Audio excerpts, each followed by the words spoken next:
There's an area in OCD recovery that I see tripping people up quite often when people are doing a bit better, actually, and they're starting to be able to disengage from the compulsions and engage in life. So they're more connected with their work, more connected with family, friends, um, hobbies. They're starting to get engaged and not struggle with OCD so much at that point.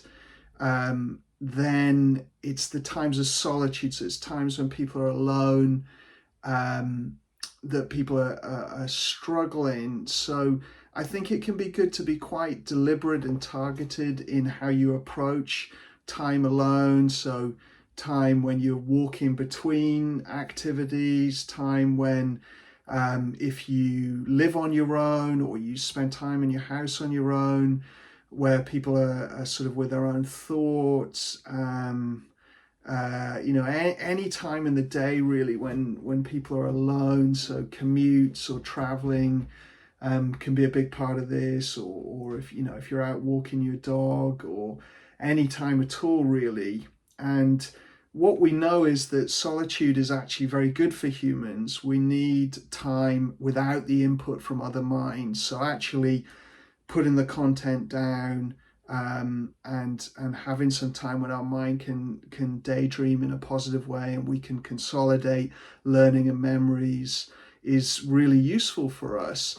At the same time, if we struggle with OCD, it's going to be a classic time when we might get more intrusive thoughts and the urge to ruminate might be strong. So I think having some strategies for what you do in that time alone or time with your own thoughts, and you can certainly listen to things that are of interest and of value. I would say we want to start moving away from lots of OCD and mental health material and move on to other points of interest and music and stories and learning about topics other than psychology. Of course, you can still stay connected to recovery work for inspiration and motivation, and to remind yourself of key points, but that needs to be, I think, for most people about 5% of your time, if that, and the rest of the time you're listening to stuff you really would choose to if you weren't struggling with OCD. And if you're not really sure on that, then go back in time and think about the kinds of things you liked when you were younger. Perhaps develop some new interests like you did as a kid. You just try things out and choose topics of interest. And yeah, there's a natural proclivity, if that's the right word, that you might well want to gravitate towards, but you can also just try things out and see where you get to. At the same time, we don't want this at all your time, because we want periods where we're not getting this input from other minds. That's one definition of solitude, is we're not having to process and do the hard cognitive work of understanding other people and where they're coming from. And so what do we do in this time? And again, I think to have some strategies and ideas in mind so that you know what to do during time alone, so you're not getting pulled back into your OCD behaviors. So you could have some mindfulness practice time for sure. If that's a supportive thing, you could move more into that. But for a lot of people, that isn't always the most helpful thing. And also we need other time. We need time with what's called in psychology positive constructive daydreaming. So when we are thinking in positive and helpful ways and our mind is wandering on creative topics or enjoyable topics, we're consolidating learning, we are giving our mind a bit of a rest from very focused thinking or focused attention. And it's part of creativity. We need this focused attention time, but then we need time for our mind to unwind. And for a lot of people, when they do that, they go automatically into OCD content, or if they're out of that, then their mind goes on to other things that people worry about during time alone, when our default mode network, the midline structures of the brain, fire up and we get all self-referential and we think about our position in groups and our status, and we go over shame memories and difficult conversations and problems. We loop on problems that might be other than OCD. So we need to learn to use our ACT skills or our response prevention skills to get out of that kind of rumination and to be able to observe it and step back and not participate, and then direct our attention towards things that are useful thinking wise. So that could be situational awareness, like mindfulness, but we're actually thinking about the world around us. So we're looking at the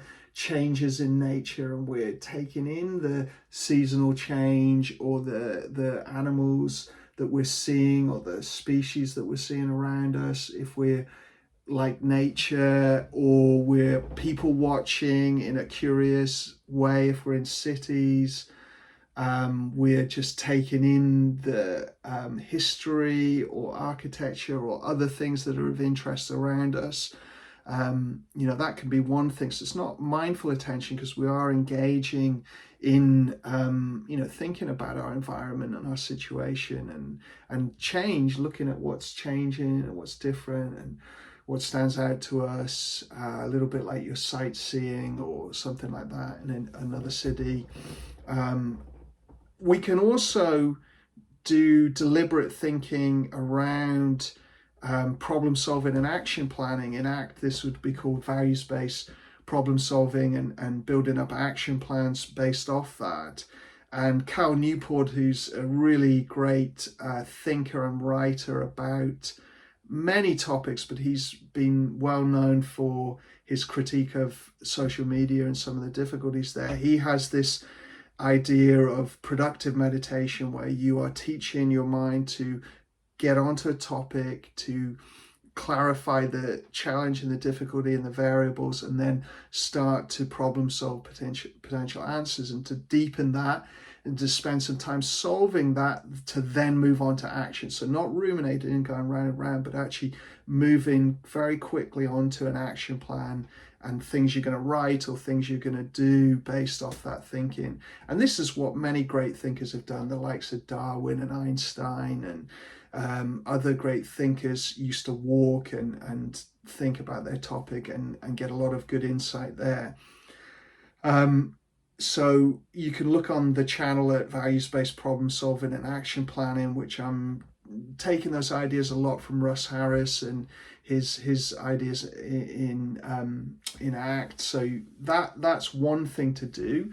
We can also think about our goals. I do this quite a bit. I just go through the 4 ways of sort of splitting your life domains. So relationships, work, play, and health. And I think about my goals in those different domains, and I think about how I'm doing and what I need to work on more and recommit to, or what's going well and take that in, setting new goals, thinking about what are the barriers and what's tripping me up and how do I get my skills in there more. So we're thinking about, values and how to improve our life. And then again, we're then hopefully putting that on paper as an action plan to work on at a later date. But there's something about walking and thinking that for a lot of people is very helpful. We can, think about, like, people will often pathologize to-do lists and, people going through, worrying about their priorities and their to-do lists. And yes, that can be a source of stress and it can be overdone. But there are people like me where actually you benefit from doing a bit more of that. I find if I spend a bit of time running through my to-do list, I'll be more engaged with, say, my family responsibilities, and I'll remember the things I have to do there.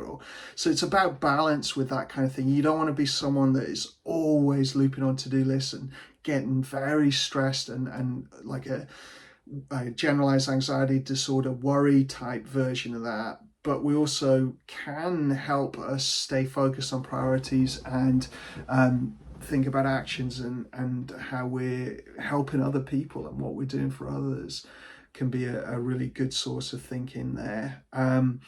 You can do fun thinking. You can, like a kid, daydream and mind wander on creative and fun and enjoyable topics that relate to your interests or your sense of humor or anything like that.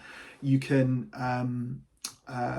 savor and appreciate positive memories and go over the good stuff, take in the good, appreciate everything as you walk, and practice some gratitude as you walk, or practice loving kindness as you walk.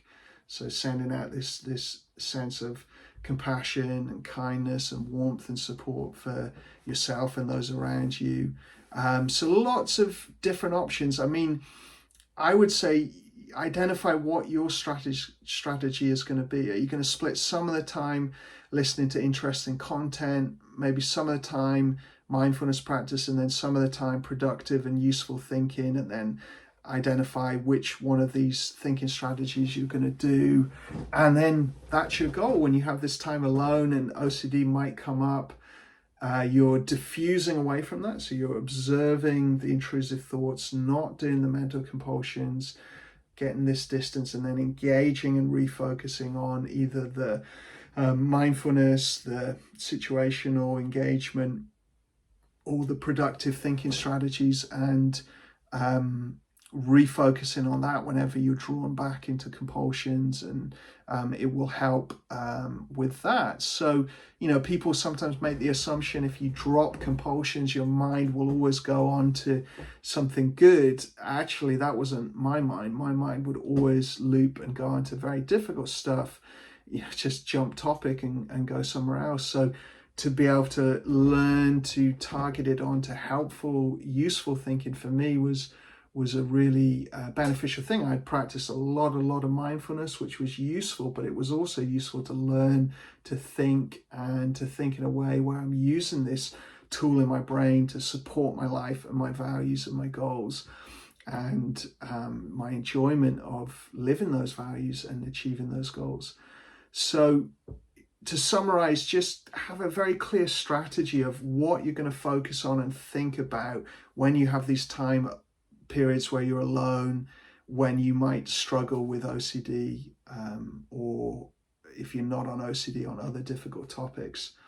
And many high achieving people are doing this. You know, if you speak to high achievers, they are thinking about their topic, they are thinking about, you know, the problems they're solving, or the goals they're achieving, or how to improve something a lot. And that's, our mind benefits from this, to be honest, a lot. You know, yeah, we need some time off the main topic. We can't be on the main topic all the time, but we certainly can benefit from deeply engaging in points of interest for recovery.